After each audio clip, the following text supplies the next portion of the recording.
Chi. Chi. हमने chi किया ना? Okay. Chi H. Chi is the magnetic susceptibility. So for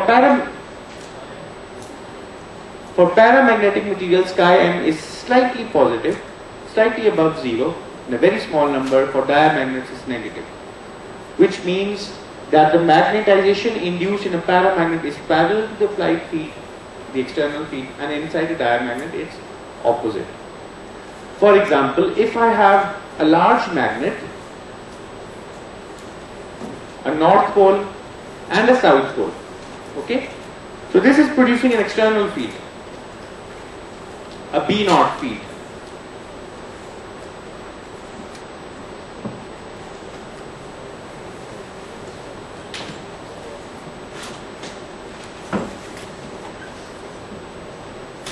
And if I have a rod of material which is made up of a paramagnet, okay, it's a paramagnetic material.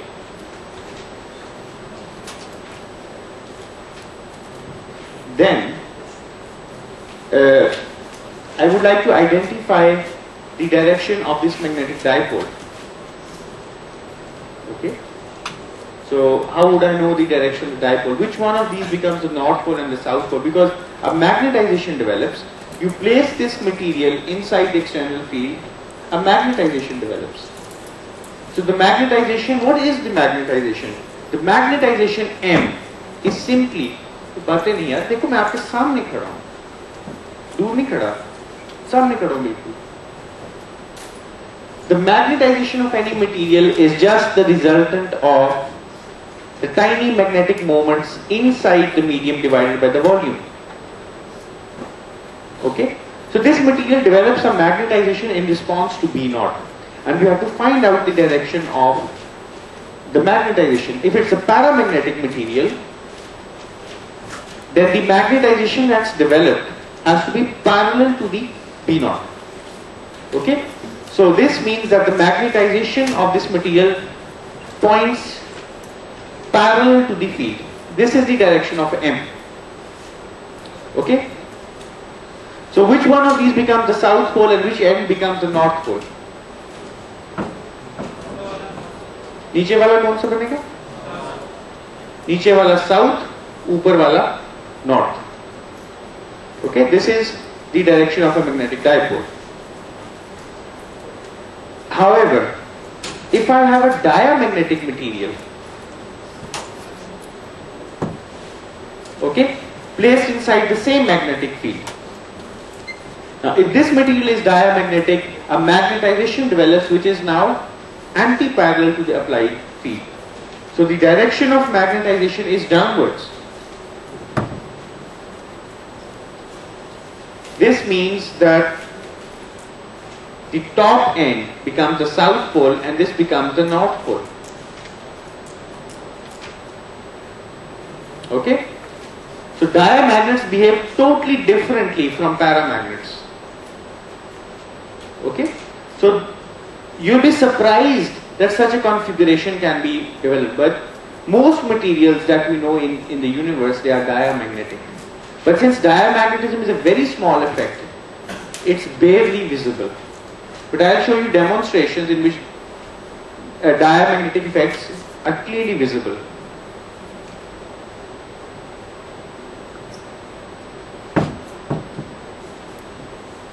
शुत्रे बेमारो बैठ जाओ.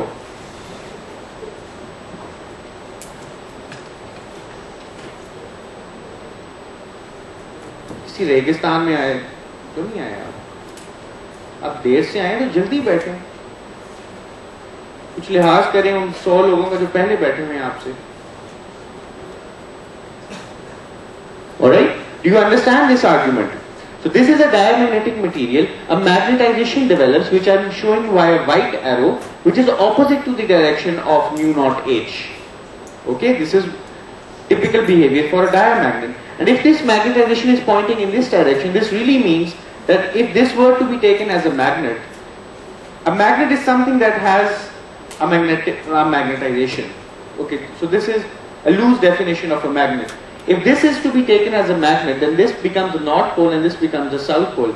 And this defies our common sense, Because generally we would think that the south pole is adjacent to the north pole of this big magnet. But diamagnets behave totally opposite to what you expect of normal paramagnets or ferromagnets. And most materials in the universe are diamagnets. But we don't appreciate the effect of diamagnetism because it's such a weak effect. Okay, water, which makes 70 to 80% of our bodies and 40 to 50% of the mass of the earth, is diamagnetic. Okay? Alright. Now, this is a phenomenological description of paramagnets and diamagnets. I would like to discuss the atomic origins of magnetism now. Where is magnetism coming from?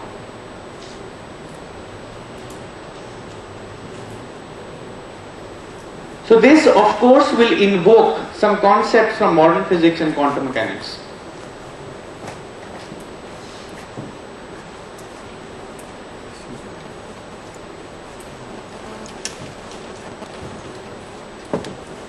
We've already seen that if I have an electron, in the Bohr's model, there's a proton, we're talking about the hydrogen, and an electron. And this electron is revolving around the proton at a radius r. So this is a simple classical model of the atom. Nothing quantum mechanical about it. So this electron is moving around with a certain speed v around the proton. We know that this would constitute a current. Okay? And the current I would simply be equal to minus the charge, this is the charge, divided by the time. The time is 2 pi r to v. Okay, so this is the current produced by this revolving electron. We've already done this calculation. This becomes minus E times m. Alright. Now 2 pi r is the radius, is the distance, and the speed is v. Right? So this is just the charge divided by the time period. The time period is 2 pi r over v. Any disagreements with this? No. Alright. So what we would like to do now is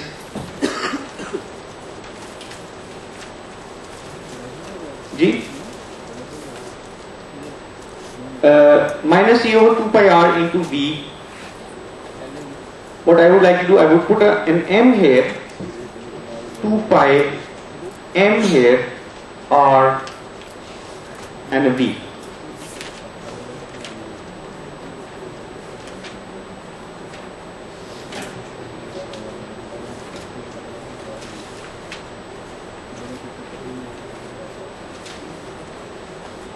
H bar 2 just a minute.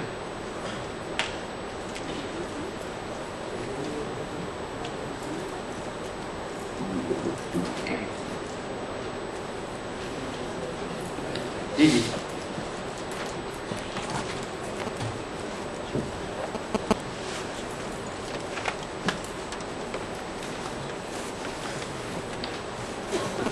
Alright, so this is what I've introduced on my own. This is the current.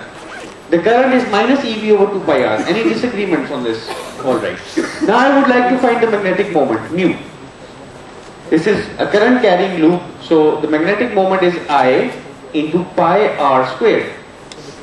Okay, so I take this I multiplied by pi r squared, I get minus E over 2m m v r.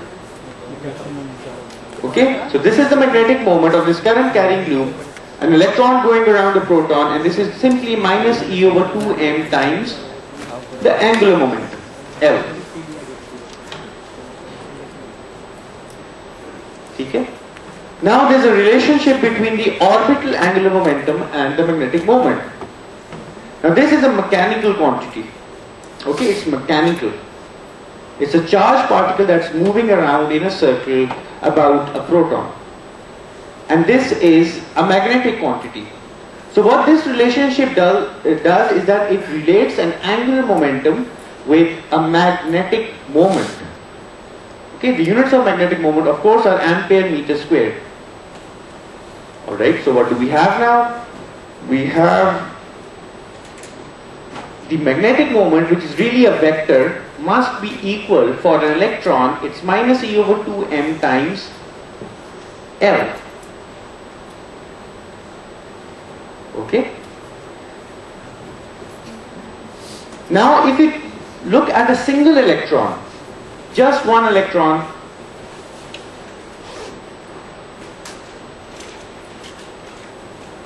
then the electron itself, if it's in the ground state of the hydrogen atom, if an electron is in the ground state L, what's the value of L, the orbital angular momentum? It's 0. So the magnetic moment of an electron in the ground state must be 0. But that's not true, because there is a spin angular momentum as well. So this general relationship carries over between an angular momentum of any kind, and if you know the angular momentum of any kind, you can calculate the magnetic moment. So if I have, instead of the orbital angular momentum, if I have spin S, and I multiply this by E over 2m, and I also multiply this by some constant called the Landé G factor, Landé G factor, then I can get the magnetic moment of that particle. Okay? For an electron, G equals almost equals 2. This is for an electron.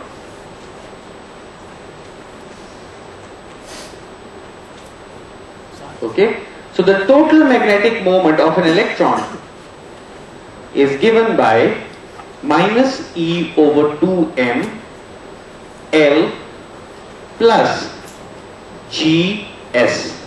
Okay?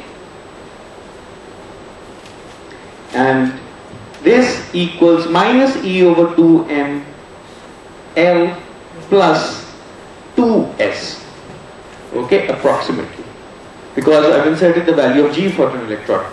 So if I have an electron inside an atom, okay, whether the atom is in the ground state or not, if I know the orbital angular momentum of the electron, which is L, and I always know the spin of an electron. This electron is a spin half particle, it's a fermion.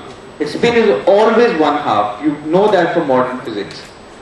I can take the vector sum of L plus 2 times the spin angular momentum multiplied with a constant and get the magnetic moment of the electron. Okay?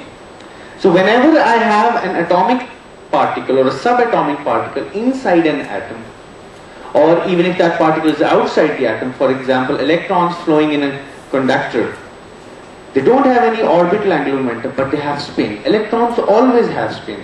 Protons always have spin. Neutrons always have spin. Okay? So whenever I have spin particles or I have any angular momentum of any kind, associated with that angular momentum is a magnetic moment. Now, interesting is the case of neutrons. If I have a neutron, the spin angular momentum S is non-zero. It's a spin half particle. Okay? Now a neutron also has a magnetic moment, even though a neutron is a neutral particle. It's uncharged. Right? We know that the charge on a neutron is 0. If you pass neutron beam through an electric field, it will not deflect. So it's an uncharged particle. But that uncharged particle, since it has an S, it has a spin angular momentum, it will have a magnetic moment. So although we derive this relationship, minus E over 2m into L equals magnetic moment using this model, and we stipulated that this circulating electron forms a current, and from that current we developed a magnetic moment, and then we got this relationship. From this relationship we jumped onto this relationship, that is, we have an angular momentum of any kind, it gives rise to a magnetic moment. But now once we have this relationship or this relationship, we can forget about circulating charges. Whenever we have an angular momentum of any kind, it will give rise to a magnetic moment, and the particle can be uncharged. Okay, so once we have made this derivation to motivate ourselves that this is a reasonable relationship, we can forget about the underlying physics. We can just state that whenever we have an angular momentum of any kind, be it orbital, be it spin, associated with that angular momentum there is always a magnetic moment. And it's true for charged and uncharged particles. So for uncharged particles like a neutron, there is still some spin, and that spin makes a neutron act like a magnetic dipole. So an electron, if I draw a picture of an electron, just a schematic picture that children are used to draw. This is a spherical electron. This electron has a spin. Just like it has mass, it has charge, it has spin. It's a fundamental property of the electron. It has a spin quantum number S of 1/2. So this spin half particle, even if its orbital angular momentum is 0, it carries a magnetic moment. And that magnetic moment, mu, will simply be minus g e over 2m s. Okay? So for electron this is 2, so I get minus e over m s. Okay? So this electron sitting on its own inside a quantum dot, for example, it's not interacting with other electrons, just acts like a tiny magnet because it has a dipole. It has a magnetic dipole, it has certain value of the magnetic moment, it acts like a tiny magnet. Yes?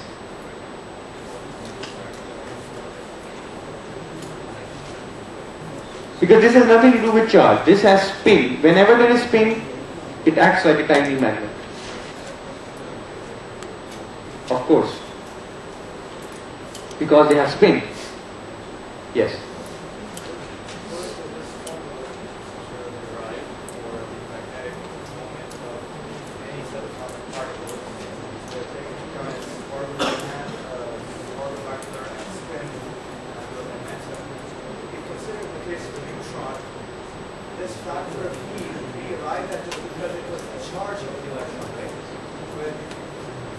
Right, I understand the question. The question is quite a nice one. Because if you talk about an electron,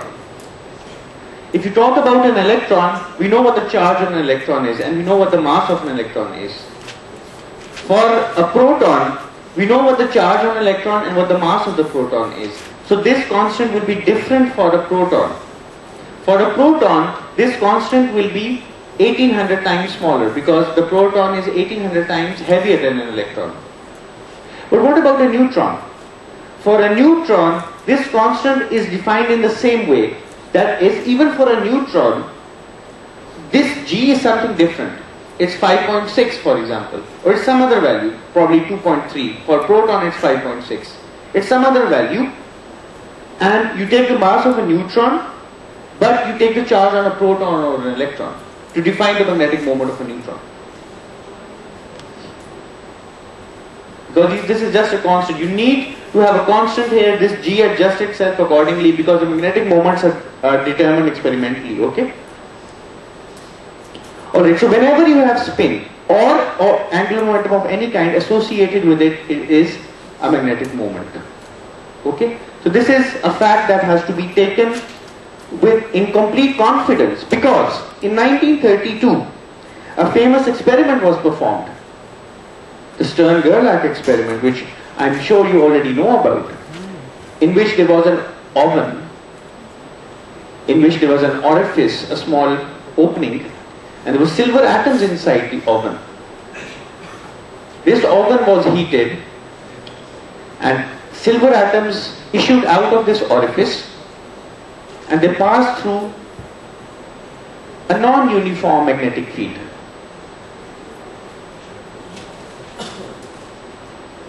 NS, right? So this magnetic field was non-uniform because the pole faces of this electromagnet were concavized. They were curved. So whenever there is a non-uniform magnetic field, we know that forces act on magnetic moments. So on the other end, there was a screen.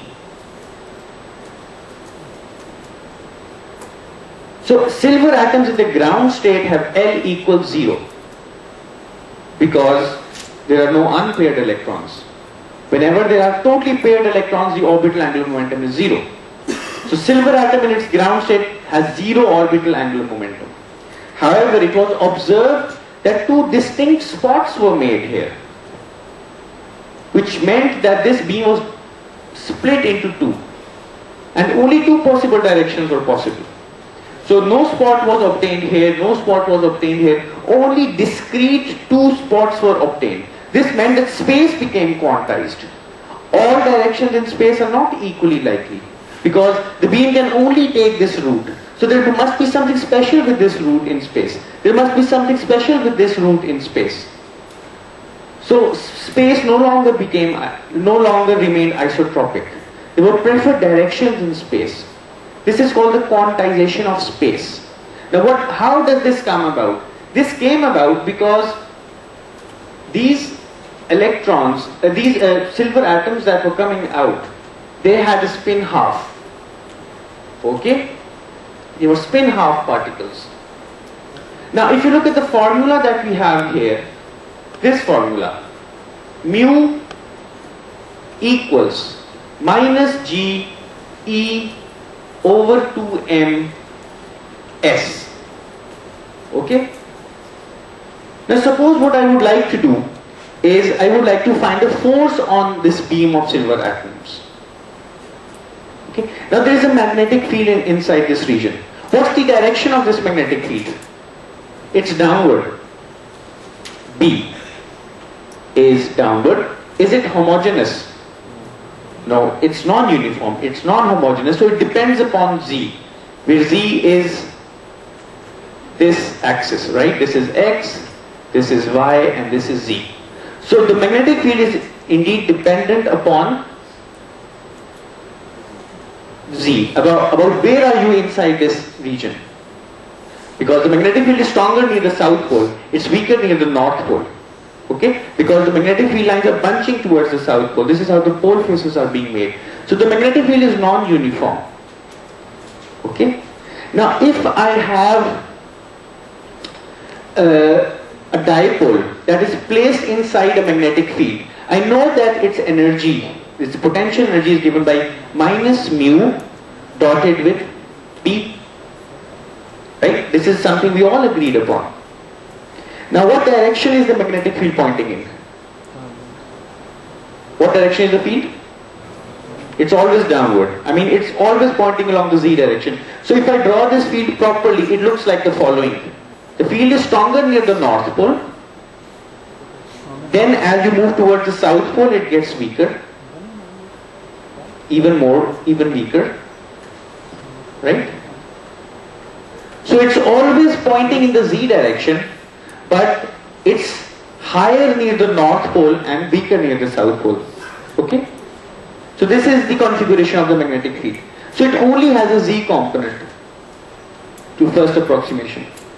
Now if you have this dot product and the B is only pointing along the Z direction, you only need to take the Z component of the magnetic moment. Okay? So this becomes minus mu B, the Z component of the magnetic moment, and B itself. Okay? And B we know only depends upon Z. Okay? And B itself is along the Z direction. So it's along the Z direction and it's dependent upon Z. Okay? So there are two things. Its direction is always along Z and it also depends upon Z. You can have a field whose direction is along Z but which varies along the X or the Y direction. Right? So I hope you understand what this means.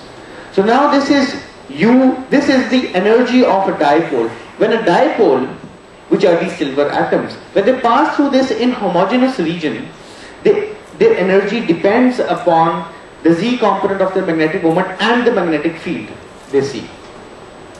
Okay. Now what's happening is that if this is mu Z, and we know that mu equals this.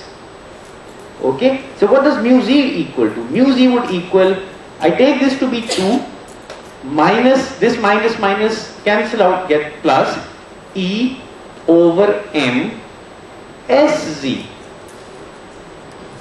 b z. Okay, the z component of the angular momentum, I need to take the z component of the angular momentum because this is a vector equation. The z component of this angular momentum, if I put the z component here, I get the z component here. If I put the x component here, I get the x component here. Okay? So I put the z component for s, I get sz. So this is the energy of the particle as it passes through this inhomogeneous magnetic field, these silver atoms. Now if I have small s, spin quantum number equal half, what does this really mean? Do you know what is sz? What is quantization of angular momentum? You learned that in modern physics? Did you learn about angular momentum in modern physics? So if I have a spin half particle which is really called a fermion, then it means the following. Can anyone describe what it means? Does anyone know what the value of sz will be equal to? Half h bar? Is this something you've learned? Should I belabor upon this point or should I go about this point? I should go over it? Dekho. I have a spin half particle. Electrons, protons, neutrons, they are spin half particles. Right? A photon is a spin 1 particle. A deuterium nucleus is a spin 1 particle. But these electrons are spin half particles. These silver atoms are also spin half particles. Okay? Now if I have spin half, what does this really mean? This means that its angular momentum, total angular momentum, which is of course a vector, its magnitude is quantized. It can only have a fixed magnitude. And that magnitude is given by h bar s into s plus 1 under root. Okay? Now this equals h bar into half plus 1 h bar, this is 3 by 2, 3 over 4 under root 3 by 2. Okay, this is half plus 1 is 3 by 2, 3 by 4. So you take the under root, I get under root 3 by 2 h bar. So this is the angular momentum of a spin half particle. It has to be this. There's no other value it can take. And remember, it's being multiplied by an h bar. Okay? So the angular momentum is quantized. It can only take this value in quantum mechanics. Alright. Now this is the total angular momentum of this particle. Now if I would like to find the z component of this angular momentum, sz, then this is also quantized. And its value equals msh bar. Now what is ms? This s that I've written here, small s, is a quantum number. For a fermion, this quantum number has a value 1/2. Okay? Now ms is also a quantum number. And what are the possible values of ms? ms can take the values from s minus 1 all the way up to minus s plus 1 and minus s. So you start from s and decrement the values by 1 until you get minus s. So if s is 1/2, then ms starts off as half. You decrement it by 1, you get minus half. And that's it. You can't go below minus half because s is half. So for s equals half, there are two possible values of ms, plus half and minus half. Likewise, if I have s equals 1, which is called a boson, This is one kind of a boson. If I have a particle which has s equals 1, a spin quantum number of 1, then ms can take up three values: 1, 0 and -1. Okay? This rule applies to angular momentum of any kind. And you learned about it in chemistry. If you have an orbital angular momentum quantum number of 3, then its ML can be 3, 2, 1, 0, -1, -2, -3. There are 7 possibilities of ML. Now this S and MS, they are called quantum numbers. So this S helps you determine the total angular momentum of the particle. MS helps you determine the Z component of the angular momentum. So if S is half, MS can take two values, plus half and minus half. So there are two possibilities of SZ. And what are those possibilities? H bar by 2 or minus H bar by 2.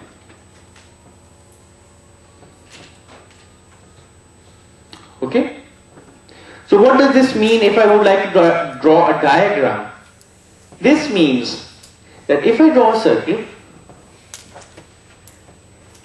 then S can only take up this value under root 3 by 2 H bar.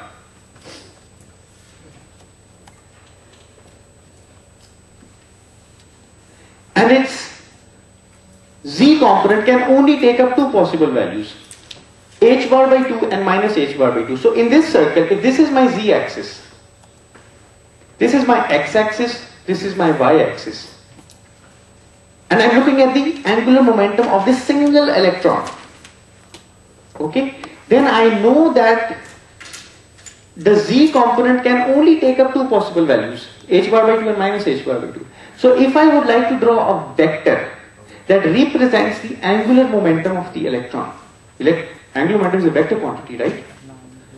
Its length is given by under root 3 by 2 H bar, okay, and its Z component is fixed at H bar by 2. So my vector can only point in this direction or in this direction, or it can go around a cone, right, such that its Z component, which is this length, is fixed at H bar by 2. So this length from here to here, this is fixed at H bar by 2. And the length of this vector, which represents the total angular momentum, is fixed at under root 3 by 2 H bar. So the length of this arrow is under root 3 by 2 H bar. So this is one possible cone that the angular momentum can make. But there is also another possibility that this cone is in the negative, is in the southern hemisphere. So that this length, which is the projection of the angular momentum on the Z-axis, is minus H bar by 2. So the angular momentum can only point on one of these, either of these cones. That's it. It cannot point in any other direction. This is what is meant by the quantization of space. If you have a single electron that is isolated or is inside an atom, a hydrogen atom, which does not have any orbital angular momentum, L is 0, we're only talking about the spin, right? Then its angular momentum can only point on these cones. It can only lie on the surface of these cones. And the length of these cones, these vectors, is fixed at under root 3 by 2 H bar, and their angle with the Z-axis is also fixed. Because this angle has to be a specific angle. It has to be, I think, 54 degrees to specify that this Z projection is H bar by 2. You can find out what this angle is. So this means that all directions in space are not equally preferential. There are some directions in space that have a special significance. This is called the quantization of space. So angular momentum is quantized. And this is something that we learned from quantum mechanics or modern physics. Now we can describe the Stern-Gerlach experiment on the basis of these observations. We know that this is the potential energy of the silver atoms as they pass through the inhomogeneous field. Now this Sz, this quantity is quantized. Okay? Because this is just the Z component of the angular momentum. So this is quantized. And what are the two possible values of Sz? Plus minus half h bar. Right? So these are the only two possible values of Sz. Okay? Now, the potential energy therefore of the silver atoms as they pass through this inhomogeneous field becomes plus minus E h bar 2m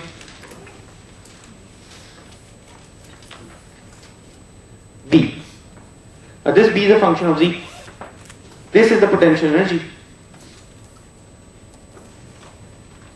Okay? Now if this field is inhomogeneous, and I would like to calculate the force from the potential energy. The force from the potential energy is the negative of the gradient of the potential energy. This is simply minus plus E h bar over 2m dB by dz. Okay? So if a gradient in the magnetic field exists, then the force can be of two kinds. If I call this a constant, E h bar over 2m, I would like to call this a constant, right? Because all of these are fundamental constants. This is the mass of the electron, the charge of the electron, h bar. I call this constant denoted by mu b, and I call it the Bohr magneton. Okay? Now I have the Bohr magneton, this is the constant, and the force that I get is minus plus mu b dB by dz.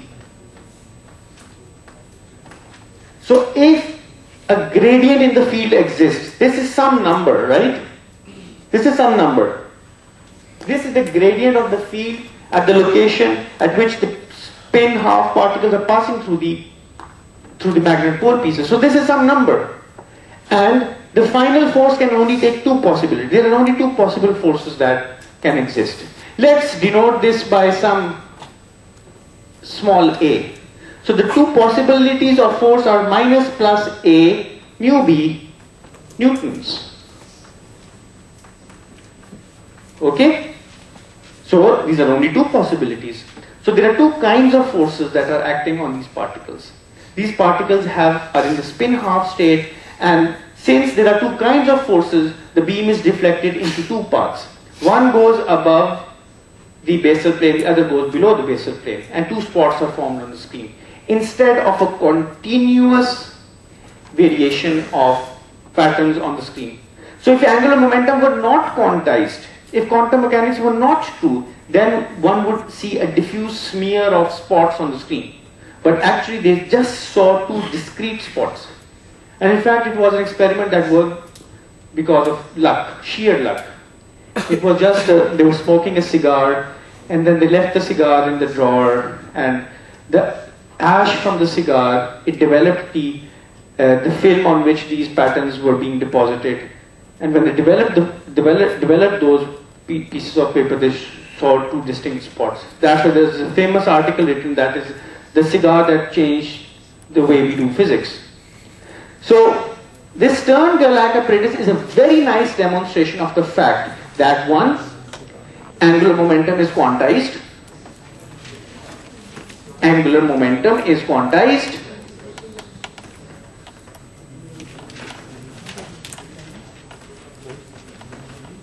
Okay, the other thing is that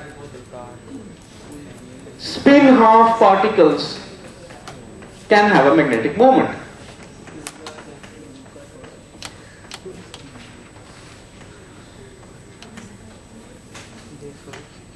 Because without a magnetic moment,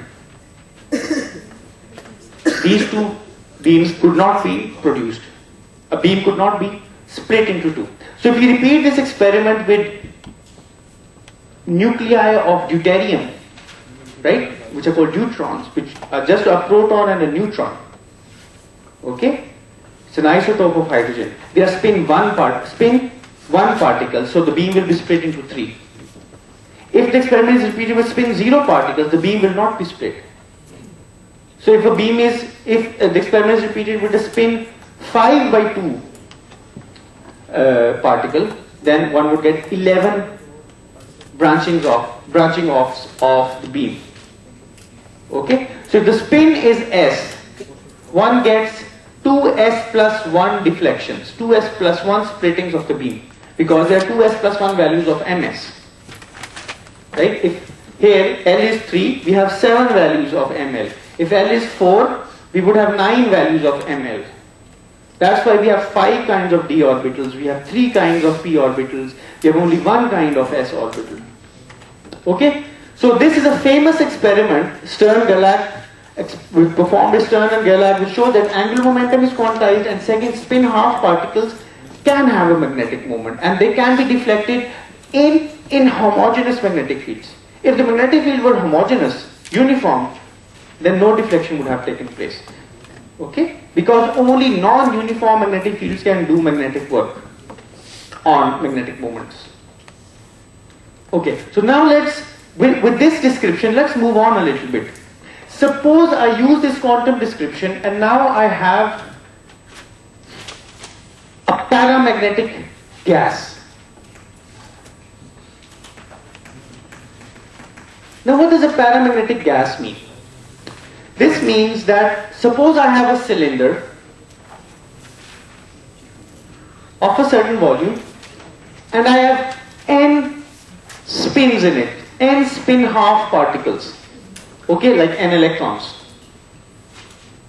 And I also assume that these electrons don't interact with one another.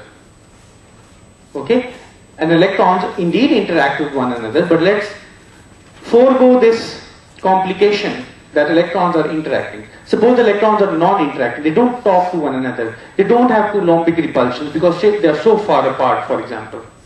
So we have a non-interacting gas of electrons, and these electrons are really magnetic moments. We know that.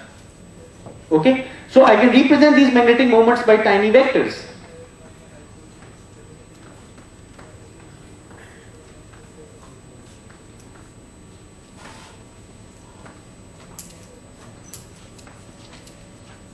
Okay? Each electron, which is a spin half particle, is in fact a magnetic moment. And what is the value of its magnetic moment? The value of its magnetic moment, mu, is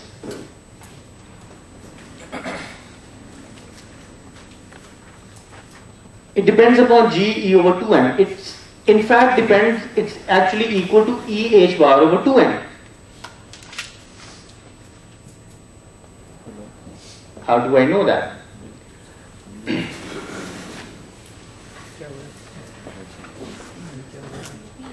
The magnetic moment of an electron is given by g e over 2m s, right? Correct? This is the magnetic moment of an electron. So this is 2 times e over 2m h bar. S is, what's s? Under root 3 by 2. Okay?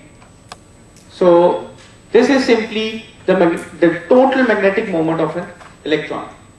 If I place this magnetic moment inside a magnetic field and I would like to calculate the z component of the magnetic moment, mu z, it's simply g e over 2m sz. Okay? And this is g e over 2m half plus minus half h bar. This goes away. I get plus minus e h bar over 2m. But this I've defined to be the Bohr magneton, mu b. So the z component of the magnetic moment of an electron is just the Bohr magneton. And this is a really small number. It's about 9.2 into 10 raised to power minus 24 ampere meter square. It's a really small number. It's the Bohr magneton. The electron is one of the lightest particles known. So it's very difficult to measure magnetic moments that are smaller than the Bohr magneton. It's like a unit of magnetic moment. Like the charge on an electron is a unit of charge. Okay? So the Bohr magneton is a unit of magnetic moment. It's considered to be a unit of magnetic moment. Okay? So this magnetic moment is really, really small. And you can compare it with the magnetic moment of a current of 1 ampere moving around in a circle of radius 1 centimeter. That's huge as compared to this magnetic moment. Okay? So these are tiny magnetic moments inside a cylinder. Suppose that this cylinder is placed at some temperature T. And this temperature is really, really high. So there's nothing that is ordering these magnetic moments to point in a specific direction. Okay, there's no specific direction in space per se, unless you break the symmetry. So these magnetic moments are because there's no z-axis. Okay. In the example of the Stern-Gerlach apparatus, we introduced an inhomogeneous field along the z-axis. So we broke the symmetry of space intentionally. Right now there is no z-axis. There is no axis that you can call the z or the x or the y-axis. All axes are equivalent. So in this case there is no preferred orientation of the spins. ये बिल्कुल एक हजूम है, लोगों का हजूम है, जो कोई किसी तरफ जा रहा है, कोई किसी तरफ जा रहा है, किसी की डायरेक्शन कुछ है, किसी की डायरेक्शन उससे बिल्कुल मुखालिफ है. It's a large number of spins all pointing in different directions. Okay? So what's the magnetization of this cylinder? Zero. Because the vector sum of all of these magnetic moments is zero. Now what we would like to do is we would take the same cylinder and place this cylinder inside a magnetic field B. Suppose this magnetic field points along the z direction.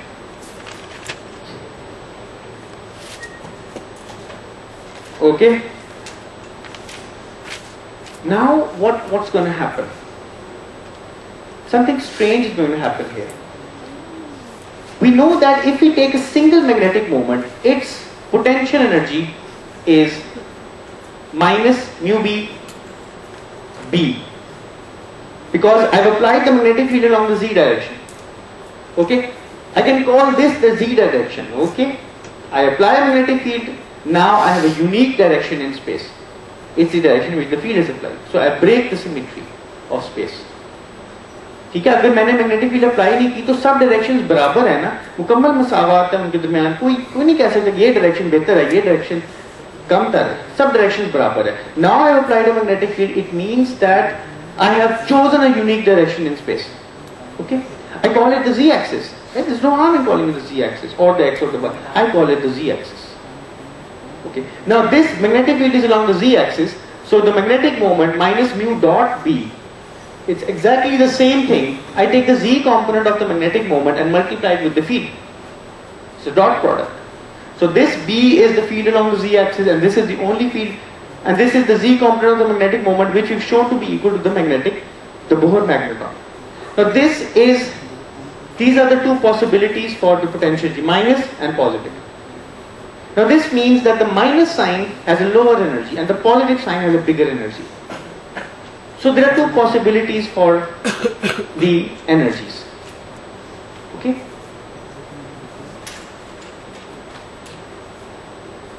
कौन जो है जो जिसका हाथ मेरे हाथ से छूट गया, तो मेरे साथ नहीं चल रहा? Are you all with me? Are you all following? करना क्या चाह रहे हैं?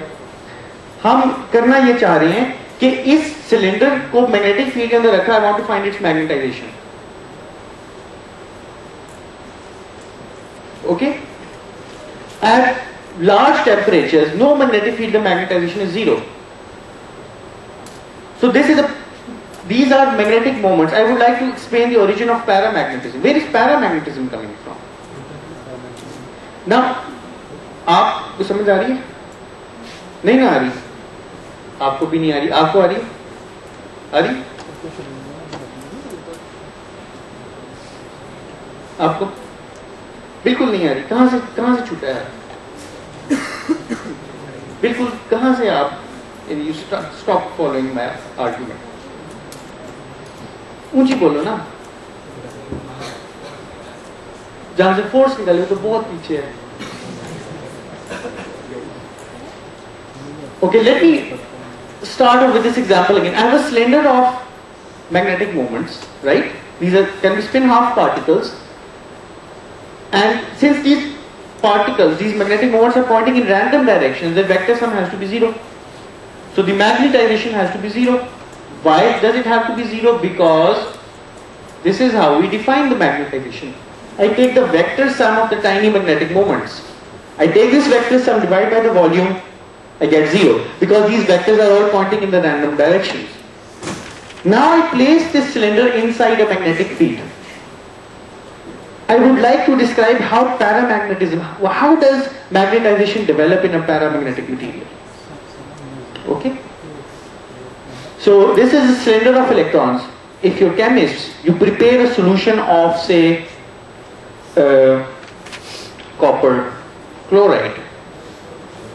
Okay? So the copper ions, they are tiny dipoles. Each copper ion has an unpaired electron, so it acts like a tiny dipole. And in solution, these copper ions are all moving about randomly in all directions. So this is another physical model that is congruent with this abstract model. Okay, so this abstract model describes many phenomena. You can have a solution of paramagnetic ions. You can have a gas of electrons, okay, which are non-interacting. Now I place this cylinder inside a magnetic field. I would like to now see how does the magnetization develop. Does the sample get magnetized? And this is how paramagnetism works. Now if I know that a single magnetic moment inside a magnetic field has two possibilities of the energy, plus and minus. So this means if I would like to draw the energy diagram of each magnetic moment, there are two possible values. The energy could be plus mu bb or it could be minus mu bb. So if the dipole is parallel to the magnetic field, right? The magnetic field is in the up direction. Okay? This is the magnetic field and the dipole, which I am showing in yellow, is parallel, its energy is lower. And if it's anti-parallel, its energy is higher. So each spin half particle is a magnetic moment. It also becomes a two-level quantum system. Only two levels are possible. This is one possible energy, this is the other possible energy. Okay. Now so there is certain fraction of these spins which will. Now what is your guess? If you have a magnetic field, what orientation should these spins take? Parallel to the field? Parallel and why opposite? Because why should it be opposite? Because this is a high energy state.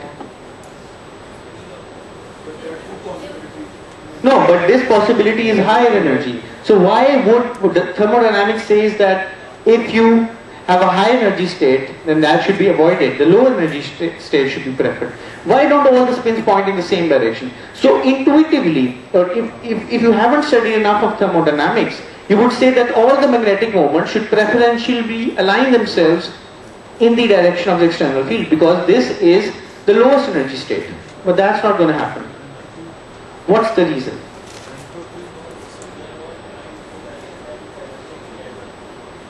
No, it doesn't add up. It just becomes, if there are n spins, it just becomes minus n mu bb because each particle has an energy minus mu bb. You multiply by the number of particles, it's the lowest energy possible. Why don't all the spins align in the same direction? G. Sir, because that would decrease the entropy of the system. Right, that's a very sophisticated argument. It decreases the entropy of the system and that's not really allowed by the second law of thermodynamics.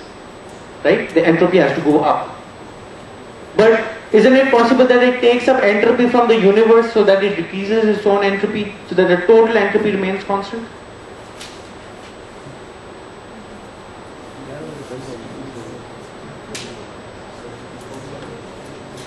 Your answer is perfectly correct, but how do I explain this to students? So what's happening? Oh, okay. The net magnetic moment will be upward, but some magnetic moment might be downward or another direction. Why? That's my question. Why? That psi cannot be one. No. Pi, it's nothing to do with the value of pi. Yes. No. Yes, Furkan. All of these in one same direction, and that one of the quantum are all four quantum numbers for each. No, but they're in different locations. That's not true. No. I mean, assuming that they're non-interacting, so there is no repulsion or attraction, and the Pauli exclusion principle is not violated because all of these electrons, they are not overlapping with one another. They are different locations. So their spatial quantum numbers are all different. The reason is, any more ideas, Ji?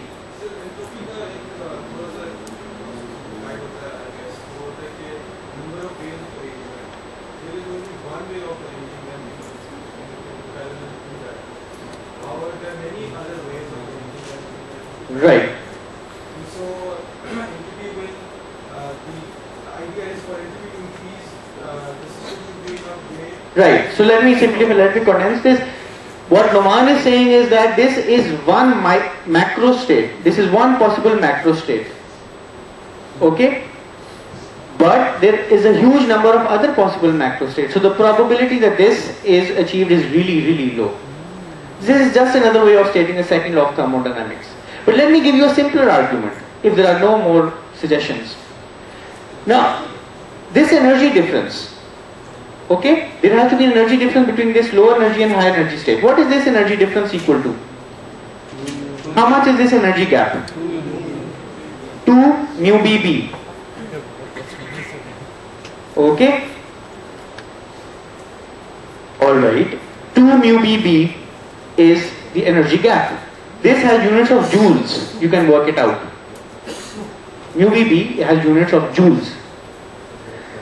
Now this is a certain number. If I have a field of 1 Tesla, then it's 9.2 to 10 to the power minus 4 joules. Really, really small. It's not even a micro. It's micro electron volt. It's about 1 micro electron volt, because 1 electron volt is 10 to the power minus 19 joules, and it's 5 orders of magnitude smaller. So it's about a micro electron volt, really small. But this cylinder is at a certain temperature, at a temperature T. When there is temperature, each electron, each magnetic moment, or each entity inside this cylinder will have some thermal energy.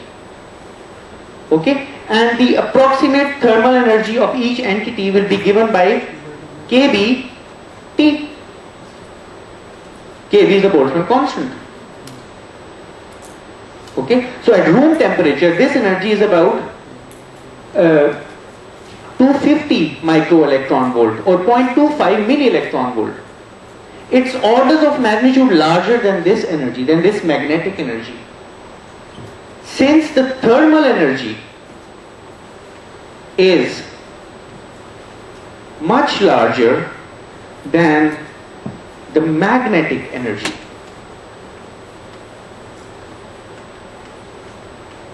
it's quite easy for particles to go from this lower ground state to the higher state. If the temperature really goes up, it goes up to infinity, or it's many orders of magnitude larger than this gap, then there's a 50% probability that this state will be occupied and a 50% probability that this state will be occupied. Okay, if I lower the temperature, which means I lower the thermal energy, and that thermal energy becomes smaller than this energy gap, then it will become difficult for magnetic moments to switch from the ground state to the higher energy state. देखो ये एक gap है, एक barrier है जो cross करना है. अगर इलेक्ट्रॉन या अपनी स्पिन हायर एनर्जी स्टेट में लेके जानी है तो it has to cross this barrier. Now who gives energy for the magnetic moments to cross this barrier? It's thermal energy, the temperature. You increase the temperature, it's quite likely that electrons will jump from the ground state to the excited state. Okay? So if you lower the temperature, the energy that is pumped in by the environment through temperature is not sufficiently large to cross this barrier. So more of the electrons will be in this parallel configuration. They will have the lower energy. Lower the temperature, more electrons will be here. The fraction of electrons in this state will be higher. Higher the temperature, if you keep on increasing the temperature to infinity, will all of the electrons go to this state? No. Because this is a higher energy state, electrons once in this higher energy state would like to come back to the ground state. This is called spontaneous emission, by the way. So they would like to come back to the ground state. So if you increase the temperatures to a very large amount, the fraction of electrons in the ground state is half and the fraction of electrons in the excited state is half. And that is when you get magnetization 0. So if you have a large magnetic field but then the temperature is really large, then even then the magnetization will be 0. Okay, so now let's look at the magnetization of this object. Really, what should be the magnetization at temperature T?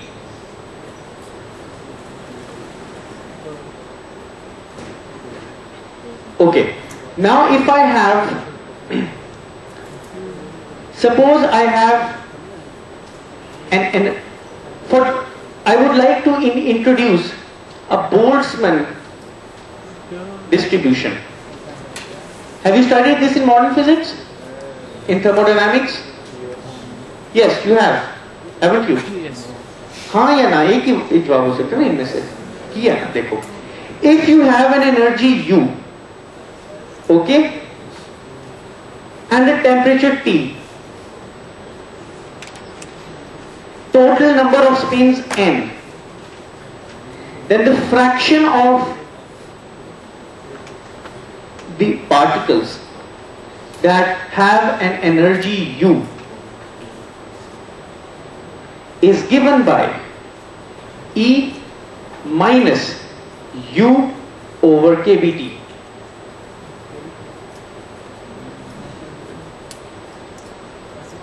Okay? ठीक है ना? So this is the Boltzmann distribution. If this energy is higher, this exponent becomes smaller. Now we apply the same concept to that paramagnetic cylinder of moments. There are two possible values of U. U1 is minus mu b b, right? This is the lower energy state. Okay?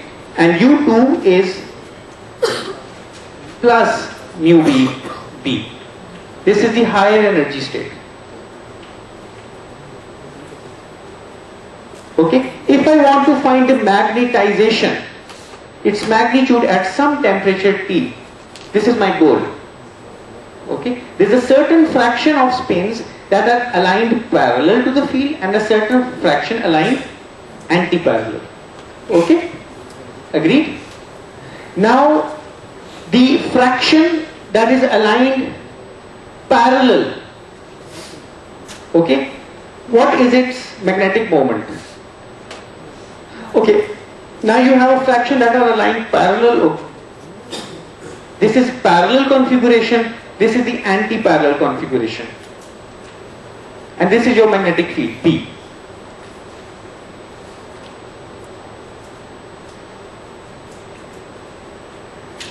Now what is the magnetic moment of this spin that is parallel?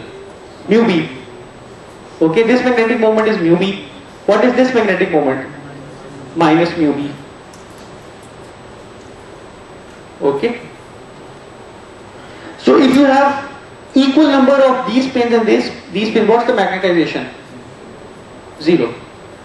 If you have more of these spins, the net magnetization will point in the direction of B.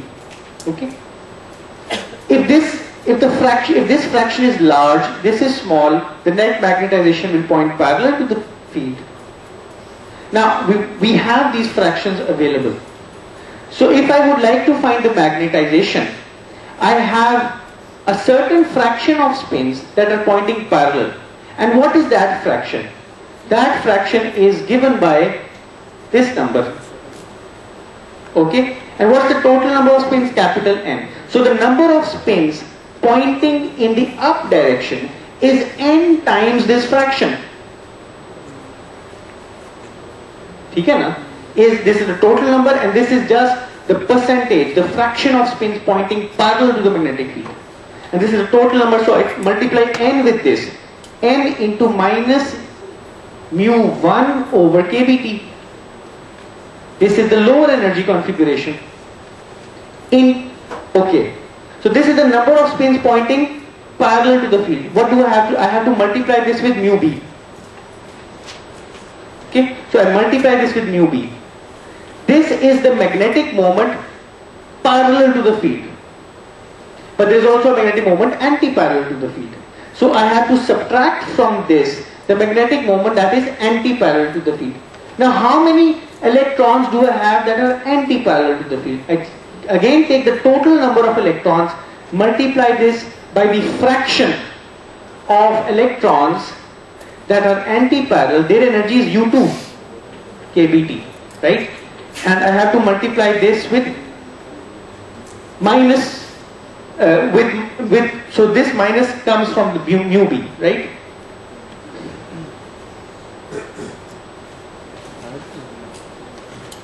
Okay? And I have to divide this by the volume of the cylinder. So I have a certain fraction of spins that are pointing parallel to the field, and this is the fraction. U1 is the lower energy. And the total number of spins is n times the fraction. So this is just the total number. The total number of spins that are parallel. Total parallel. And I multiply this number. This is a shear number. I multiply this shear number. Shear ka matlab khalis. I multiply this number. This is number of spins with the magnetic moment of each spin. Okay? And then I do the other way around. I go the other way around. This is the fraction of spins, the sheer number of spins which are pointing anti-parallel. And I multiply this with the magnetic moment of each of the spins that are anti-parallel. That's minus mu b. So I add these two, divide by the volume. This will give me the total magnetization. Now I plug in these values and find out what the magnetization really is.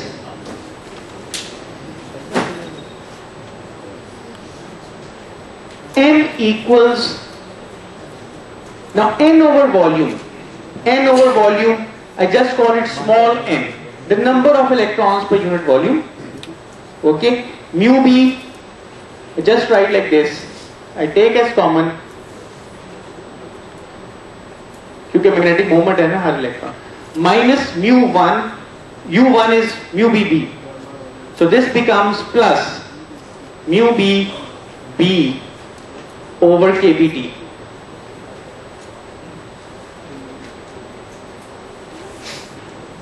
Okay, minus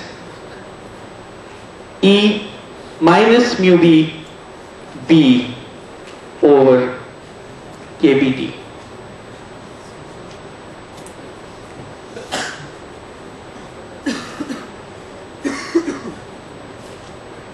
Okay, but this fraction has to be divided by z. Do you know what z is? The partition function. Have you studied this? Okay, let me explain. There is z here as well.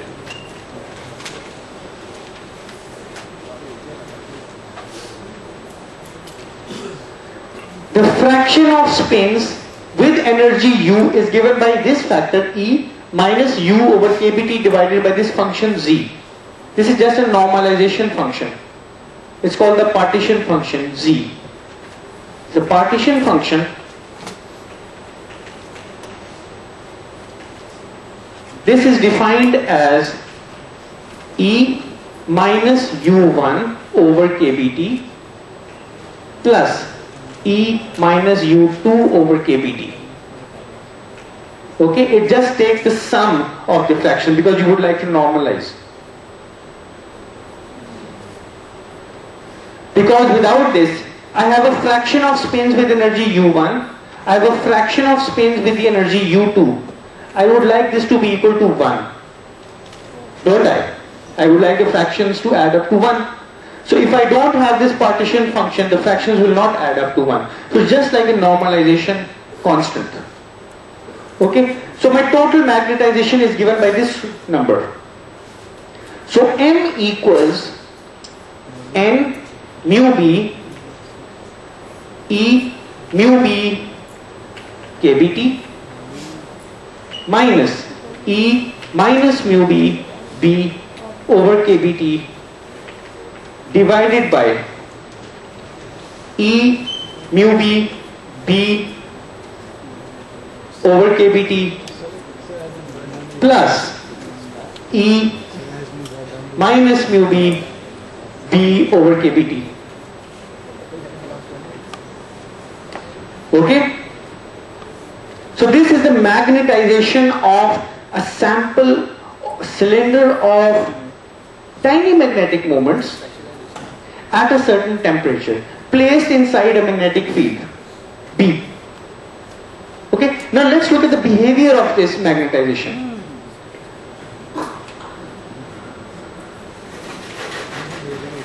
Now this function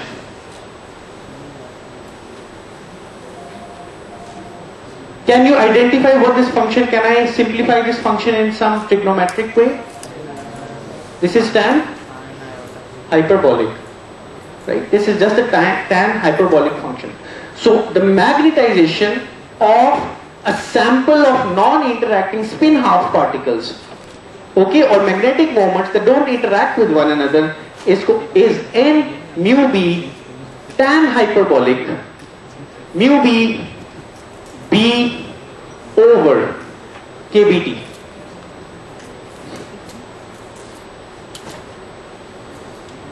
Okay? Let me finish my argument, don't have much time, just 3 or 4 minutes please. Okay? So this is the magnetization of a cylinder which comprises spin half particles, tiny magnetic moments.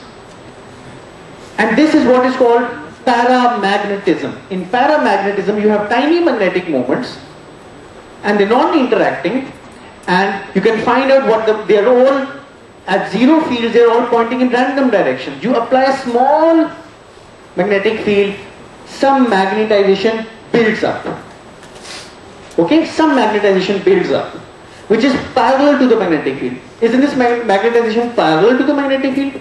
Yes, it is, because this fraction is higher than this fraction. This number is higher than this number. So the magnetization is positive.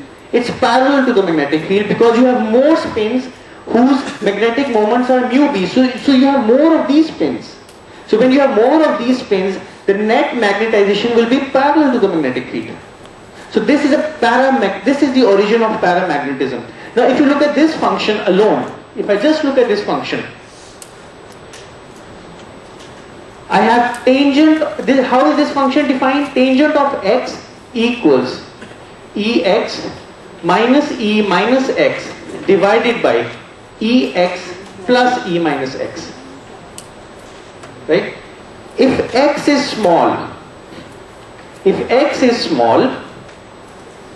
then tangent of x is almost equal to 1 plus x minus 1 minus x divided by 1 plus x plus 1 minus x, right? So this becomes x.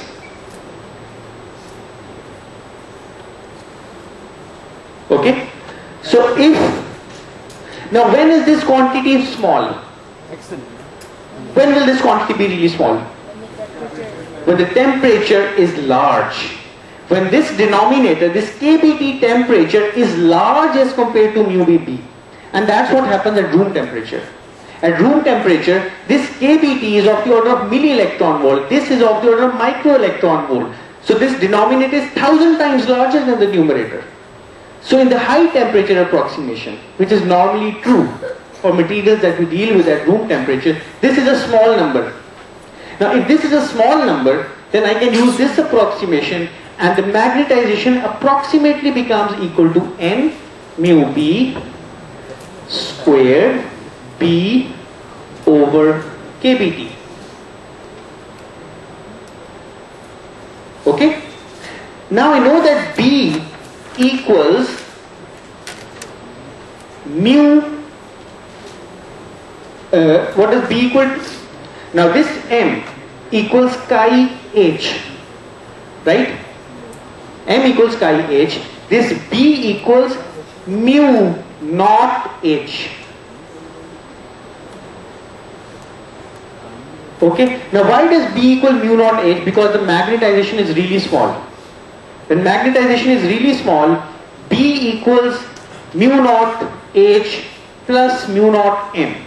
If M is much smaller than H, I can ignore this term. And this can only be done for paramagnets and diamagnets.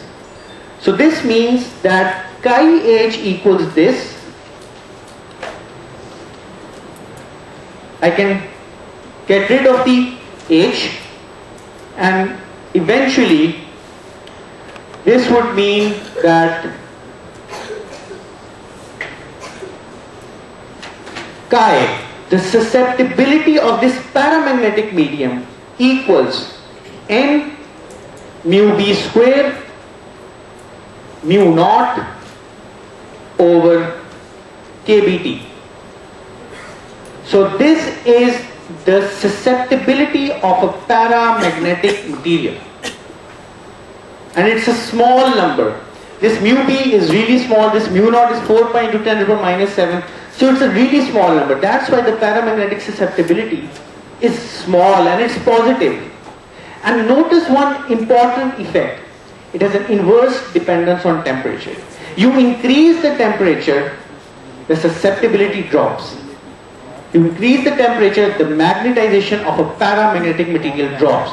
Chi is inversely proportional to the temperature. If I make a plot of temperature versus chi, it goes down like this. This is called the Curie's law. Okay? So the magnetization has a dependence on temperature, and the model that we started off, this is how paramagnetism is described. You have tiny magnetic moments and they're pointing in random directions. You apply a magnetic field, only a tiny fraction of them nudge themselves parallel to the magnetic field. And there is a certain number that's anti-parallel to the magnetic field in the higher energy state because of thermal energy. But the net difference, even though it's very small, that gives rise to a small magnetization. You turn off the magnetic field, the magnetization goes away. That might not be true for ferromagnets, and that's something we're going to discuss in the next class. Yes, one question I can take?